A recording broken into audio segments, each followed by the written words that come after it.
அப்படின்னு யோசிப்போம். ஏன்னா இப்படி ஒரு கொண்டாட்டம், இப்படி ஒரு விழிப்புணர்வு எங்களுக்கு இல்லை.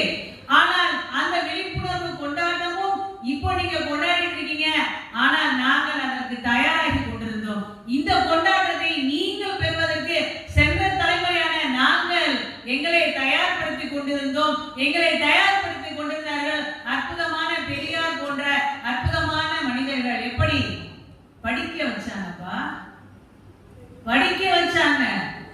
இன்றைக்கு நம்முடைய தமிழ்நாடு அரசிலே 75 வருடம் கழகம், திராவிட கழகம் இருக்கின்றது. அந்த கழகத்துக்கு ஒரு மாற்று வேண்டும் என்று நாம் யோசிக்கின்ற நிலைமை வந்திருக்கின்றது என்றெல்லாம் பேசுகின்றவே. இந்த 75 வருடம் இந்த திராவிட கழகம் நம்முடைய தமிழ்நாட்டில் இல்லைன்னா நமக்கெல்லாம் படிப்பு இல்லை.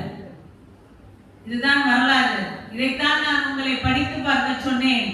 இந்த திராவிடம் இல்லை என்றால், இந்த பெரியார் இல்லை என்றால், இந்த டாக்டர் எம்ஜிஆர் இல்லை என்றால், இந்த டாக்டர் கலைஞர் இல்லை என்றால், இந்த பிள்ளைகளுக்கு தனிப்பட்ட கல்லூரி கிடையாது. 33% இட ஒதுக்கீடு என்பது கிடையாது.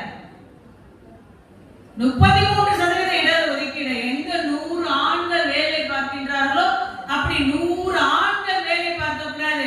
அதில் 33% கட்டாயமாக பெண்கள் இருக்க வேண்டும் என்கின்ற ஒரு நிலைப்பாட்டை இந்த அரசும் அரசாங்கமும் நமக்கு ஏற்படுத்தி கொண்டதனுடைய விளைவினால சென்ற தலைமுறையாக இருக்கக்கூடிய நாங்கள்லாம் படிச்சோம்.